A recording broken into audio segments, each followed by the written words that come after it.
Through the kitchen window, I watched my son Michael gesturing animatedly on the back porch, his arm wrapped around Jessica's waist. They'd been dating for 8 months now, and tonight was the first time she'd stayed for dinner after he'd brought up marriage. The September evening was warm, but I felt a chill I couldn't shake. I'm Thomas Bradford, 62 years old, spent 37 years flying commercial jets before I retired. In that time, I learned to read instruments, weather patterns, and most importantly, people. When you're responsible for 200 lives at 35,000 feet, you develop instincts about who to trust. Those instincts were screaming at me now. My wife Margaret died 3 years ago after a long battle with cancer. The house we're standing in, the Craftsman bungalow on Hawthorne Boulevard in Portland, was her dream home. She'd spent 20 years turning it into something special, every corner holding a memory. Michael knew what this place meant, what it still means. Jessica appeared in the kitchen doorway, her smile bright and practiced. She was 29, worked in marketing for some tech startup downtown, and had a way of making every conversation feel like a performance. "Mr. Bradford, the garden is absolutely stunning," she said, moving closer. Too close. Margaret must have been an incredible woman. She was. "Michael tells me she left the house to you both. That's so special." Her voice dropped, intimate and conspiratorial. "Actually, I wanted to talk to you about that. Privately." Michael was still outside, checking something on his phone. Jessica's hand touched my elbow lightly. "Michael and I are getting serious," she continued. "We're talking about marriage, starting a family.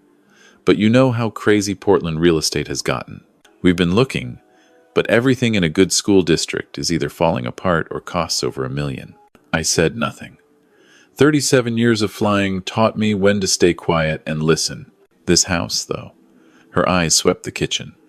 It's perfect. 4 bedrooms, that beautiful backyard, excellent neighborhood. And it's just sitting here with you rattling around in it alone.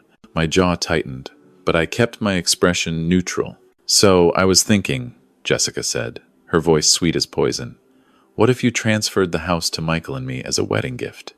You could move into one of those nice senior communities. They have activities, people your age to talk to. Wouldn't that be easier than maintaining this big place by yourself?" For a moment, I couldn't speak, not from shock, but from the effort it took not to tell her exactly what I thought of her suggestion. "That's quite a proposal," I finally said. "I know it's a lot to think about," she rushed on. "But Michael and I have been discussing it, and we both feel it makes sense. Family helping family, right? Plus, this way the house stays in the Bradford name." Michael came back inside then, and Jessica's demeanor shifted instantly, warm and deferential again. I watched her perform this transformation and felt something settle in my gut. The same feeling I used to get when instruments showed normal, but something in the air felt wrong. After they left that night, I sat in Margaret's favorite chair and stared at the walls we'd painted together, the built-in bookshelves I'd installed with her telling me they were half an inch off level. She'd been right, of course. "What should I do, Maggie?" I whispered to the empty room. I knew what she'd say. She'd say the same thing she told me when Michael was 16 and got caught cheating on a history test. "Don't just punish him. Make sure he understands why it was wrong. Make sure he learns."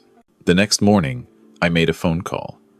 Richard Chen and I had flown together for 12 years before he left commercial aviation to start a private investigation firm. We'd kept in touch, meeting for coffee every few months. "Rich, I need a favor," I said when he answered. "It's about my son's girlfriend." "Say no more." "Send me her full name and any details you have." "How long will it take?" "For you? I'll make it priority. Give me a week." I spent that week acting normal. Jessica and Michael came over twice more. She was careful not to mention the house again, but I caught her measuring rooms with her eyes, mentally rearranging furniture. "Dad, I wanted to talk to you about something," Michael said on the second visit, after Jessica excused herself to use the bathroom. Here it comes, I thought. Jessica and I are thinking about moving in together. Maybe getting engaged by Christmas. That's fast. When you know, right? That's what you always said about Mom. Your mother and I dated for 3 years before I proposed. I knew her family, her friends, her history. I knew who she was when things were easy and when things were hard. Jessica's different. She's mature, focused on building a life together. What do you know about her past relationships? Michael frowned. What does that matter? Patterns matter, son. How people handle breakups, what they learned from previous relationships, whether they take responsibility or always blame the other person. Dad, that's not fair. Everyone has a past. I'm not judging her past. I'm saying you should know it. Jessica returned then, and the conversation ended. But I saw Michael's face, the defensiveness there. She'd already driven a wedge between us. Classic manipulation tactic. Rich called me 6 days later. Tom, we need to meet in person. You free for lunch? We met at a diner on Division Street, away from anywhere Michael and Jessica might see us. Rich slid a folder across the table before I'd even ordered coffee. Her real name is Jessica Laurent, he began. She goes by Jess Larson now. Changed it legally 2 years ago. I opened the folder. Inside were documents, printed social media screenshots, and what looked like court records. 5 years ago, she was engaged to a man named David Hoffman in Sacramento. He was a commercial real estate developer, recently divorced, had 2 kids. They dated for 6 months before she moved in with him. 4 months later, she convinced him to add her name to the deed of his house, claiming it was for estate planning purposes since they were getting married. Let me guess, I said. They didn't get married. 2 months after her name went on the deed, she called off the engagement, claimed he was emotionally abusive. California's a community property state, so even though they weren't married, the legal battle over the house lasted 18 months. She walked away with a $140,000 settlement just to remove her name from the deed. My coffee sat untouched. There's more, isn't there? Before Hoffman, there was a guy in Eugene. Patrick Williams owned a brewery. She convinced him to make her a partner in the business after they'd been dating for a year. When that relationship ended, she sued for half the company's value, settled out of court. Rich pulled out another document, and this is the one that really concerned me. 3 years ago in Bend, there was a restraining order filed against her by a man named Marcus Chen. The details are sealed, but from what I could piece together, she'd moved in with him and refused to leave after they broke up. When he finally got her out, she'd stolen jewelry and electronics. He dropped the charges after she returned everything, but the restraining order stood. I stared at the papers spread across the table. This wasn't just gold digging. This was a pattern of predatory behavior. How did she meet Michael? According to her social media, they met at a charity auction for the Oregon Food Bank. Michael bid on some package. She was there with friends. Very public, very respectable venue. She's gotten smarter, I said. More careful about how she meets them. Tom, your son needs to see this. If I show him now, he'll think I'm just trying to break them up. He's defensive enough already. I gathered the papers and slid them back into the folder. I need to handle this differently. What are you thinking? I told him. Rich listened, then slowly smiled. That's either brilliant or completely crazy. Probably both. Over the next 2 weeks, I played the role of the accommodating father. When Jessica suggested I should think seriously about her house proposal, I told her I was considering it. When she asked if I'd talked to a lawyer about transferring the deed, I said I had an appointment scheduled. Michael seemed relieved. I knew you'd come around, Dad. This is best for everyone. I watched my son, this man I'd raised, and saw how completely she'd gotten into his head. He wasn't thinking about what he was asking his father to give up. He was thinking about making Jessica happy. I missed Margaret so much in those moments. She would have seen through Jessica immediately. She had a gift for reading people, especially women. I was doing this blind, relying on evidence and instinct. The appointment I'd actually scheduled was with my lawyer, Paul Winters, but not to transfer the house. I was updating my will and setting up a trust. I wanted to make absolutely certain that even if something happened to me, Jessica couldn't get her hands on Margaret's house through legal manipulation. Your son's really in love with this woman? Paul asked after I'd explained the situation. He thinks he is. And you're sure about this plan? I spent nearly 4 decades trusting my gut at critical moments. I'm trusting it now. 2 nights before Thanksgiving, I invited Michael and Jessica for dinner. Jessica arrived with wine and flowers. All smiles. I'm so glad we're all getting closer, she said, arranging the flowers in one of Margaret's vases without asking. Family is everything. During dinner, I brought up the house. I've been thinking about your suggestion, Jessica, I said, about transferring the property. Michael's face lit up. Jessica's remained carefully neutral, but I saw her hand tighten on her wine glass. And I've decided you're right. This house should go to Michael. Dad? Really? Michael stood up, came around the table to hug me. Thank you. This means everything. There's just one thing I'd like to do first, I continued. A family meeting. I'd like Jessica to meet some people who were important to Margaret and me. My old co-pilot Rich and his wife, a few of our closest friends. A proper welcome to the family. That sounds wonderful, Jessica said, but something flickered in her eyes. Wariness. I'll set it up for this Saturday. Casual, just dinner and drinks here at the house. I want everyone to celebrate this decision together. After they left, I called Rich. Saturday. It's happening. You sure about this? She needs to understand that actions have consequences, and Michael needs to see who he's really with. Saturday evening, I set up the living room carefully. Drinks on the sideboard, appetizers arranged on Margaret's good serving plates. Michael and Jessica arrived first, both dressed up.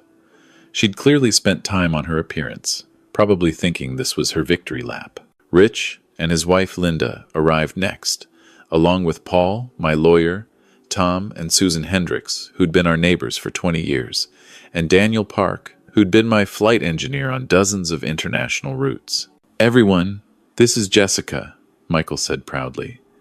Dad's transferring the house to us as a wedding gift. How generous, Linda said, her voice carefully neutral. Rich had told her everything. We made small talk for about 30 minutes. Jessica worked the room skillfully, laughing at jokes, complimenting Susan's dress, asking Daniel about aviation. She was good. I'd give her that. Then I asked everyone to sit down. I want to thank you all for coming, I began. This house has been the center of my life for 23 years. Margaret and I bought it when Michael was 11. She made it a home. Jessica smiled, thinking this was going her way. Which is why, I continued, I wanted all of you here when I explained why I absolutely will not be transferring this house to anyone. The room went silent.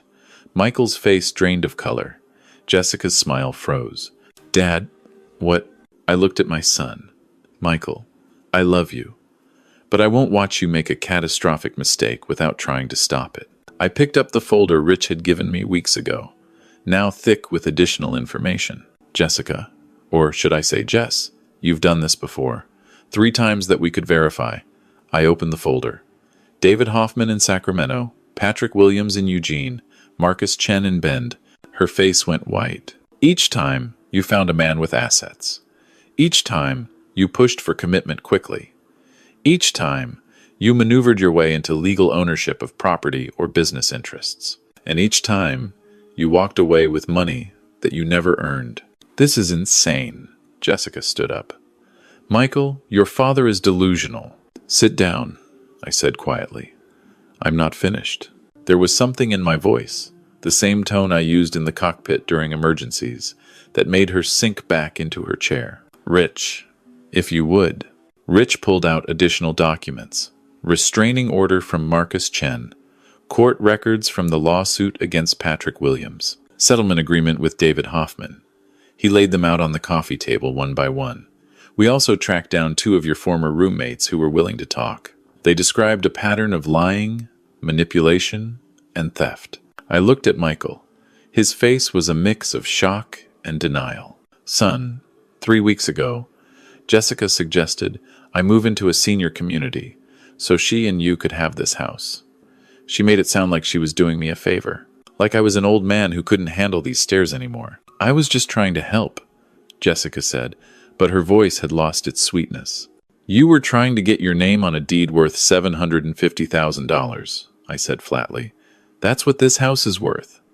I had it appraised. Michael, tell him, Jessica turned to my son, tell him I love you. Tell him this is all a misunderstanding. Michael was staring at the documents spread on the table.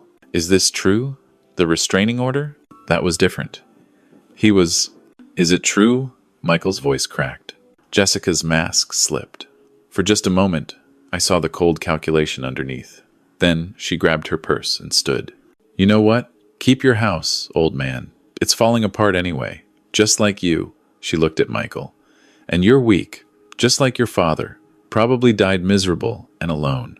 I can do better. The cruelty of mentioning Margaret like that. The viciousness in her voice. It finally did what all my evidence couldn't. It showed Michael exactly who she really was. Get out, Michael said quietly. What? Get out of my father's house. Now. Jessica laughed, harsh and bitter. You're choosing him over me. You'll regret this. You'll never find anyone as good as me. I certainly hope not, Michael said. After she left, slamming the door hard enough to rattle the windows, everyone sat in silence. Michael had his head in his hands. I'm sorry, son, I said. I know this hurts. How long have you known? About 3 weeks. Since she first suggested I transfer the house. And you investigated her. You had her followed. I protected my family. That's what fathers do. Michael looked up at me, his eyes red. She told me you were old-fashioned, that you didn't understand modern relationships. I believed her over you. She was good at her job, Rich said gently. Tom, you want to tell him the rest? I pulled out one more document. This is a trust agreement. The house will go to you, Michael, when I die. But it can't be sold or transferred for 10 years after that without trustee approval. Even if you're married, even if you have kids, it protects Margaret's legacy. I think you're 34 years old and you almost signed over your family home to someone you'd known for 8 months. I think you need time to learn better judgment. Tom Hendricks cleared his throat. For what it's worth, Michael, your father consulted all of us before tonight. He wanted to make sure he wasn't being unreasonable. We all agreed Jessica showed concerning signs. I should have seen it, Michael said. The way she rushed everything. How she always had an explanation when I asked about her past. How she gradually stopped wanting to spend time with you, Dad. She isolated you. It's part of the pattern. Susan poured Michael a drink. Give yourself grace, honey. These people are professionals at manipulation. We talked for another hour. Rich and Linda shared some warning signs to watch for. Paul explained some legal protections. The Hendricks told stories about Margaret, reminding Michael of the kind of love that's real, that builds slowly and lasts. After everyone left, it was just Michael and me, sitting in the living room that had witnessed so many family moments. I really thought she was the one, Michael said softly. I know. How did you and Mom know? That you were right for each other? I thought about Margaret, about how she'd challenged me, supported me, made me better, about how we'd navigated my difficult flying schedule, her mother's long illness, the financial stress of raising a kid. We didn't always know, I admitted. Marriage isn't about certainty. It's about choosing someone who shows up when things are hard. Your mother and I had rough patches, but she never asked me to give up who I was. She never tried to separate me from people I loved. And she sure as hell never asked me to give away my father's legacy as proof I loved her. Jessica checked a lot of boxes, Michael said. Pretty. Successful. Said she wanted kids. Boxes aren't enough. Character is what matters. How someone treats waitstaff. How they handle disappointment. Whether they take responsibility for mistakes. Those small moments tell you everything. We sat quietly for a while. Then Michael said, I owe you an apology. For not listening, for being defensive. You don't owe me anything except a promise. What's that? Take your time next time. Really get to know someone. If it's real, it'll still be there in 6 months, a year, 2 years, and bring her around to meet your old man early. I might be old-fashioned, but my instincts are pretty good. Michael laughed, the first genuine sound from him all evening. Deal. 3 months later, Michael started dating someone new, Rachel. She was a teacher at a middle school, had been divorced for 5 years, had a 7-year-old daughter. Their first date was at a park where their kids' soccer teams both practiced. It was casual, unplanned, natural. When Michael finally brought Rachel and her daughter Emma to meet me, we had pizza and played board games. Rachel lost at Scrabble and laughed about it. Emma fell asleep on the couch watching a movie. It felt real in a way Jessica never had. This one's different, Dad, Michael said quietly, while Rachel carried Emma to the car. I can tell. We're taking it slow. No rush. Good. And Dad? Thank you for that night. I was angry at the time, but you saved me from making the biggest mistake of my life. I thought about Margaret, about this house she loved, about the family we'd built together, about the legacy that matters, which isn't property or money, but wisdom passed down and love protected. That's what family does, I said. We look out for each other. 6 months after that, I got a call from David Hoffman, Jessica's first victim in Sacramento. Rich had given him my number. He'd heard through mutual connections what had happened in Portland. I wanted to thank you, David said, for stopping her, and for the court records you compiled. My lawyer thinks we might be able to reopen my case based on the pattern of behavior you documented. I didn't do it for that, I said. I know, but still. She took more than money from me. She took my ability to trust. It helps, knowing I wasn't alone, that it was a pattern, not something wrong with me. After we hung up, I sat in Margaret's chair and looked around the house. The morning light came through the windows the same way it had for 23 years. Everything was exactly where it should be. Some people think revenge is about hurting those who hurt you. But real vengeance, the kind that matters, is about protection. It's about stopping someone from hurting the people you love. It's about standing up calmly, with evidence and witnesses, and saying, not here, not to my family. I'm 62 years old. I've been flying long enough to know that the most dangerous situations aren't the ones with alarms blaring. They're the ones where everything looks normal until it isn't. Where you have to trust your instruments and your instincts even when everyone else says you're wrong. That night with Jessica wasn't about humiliating her. It was about showing my son the truth before he made a decision he couldn't undo. It was about protecting Margaret's legacy and our family home. It was about teaching Michael a lesson about character, judgment, and the difference between love and manipulation. The house is still mine. Michael visits regularly with Rachel and Emma. We have dinner every Sunday, and Emma calls me Grandpa Tom even though nothing's official yet. Rachel brings flowers from Margaret's grave when we visit on her birthday. This is what real looks like, what matters looks like, and I'd do it all again in a heartbeat to protect it.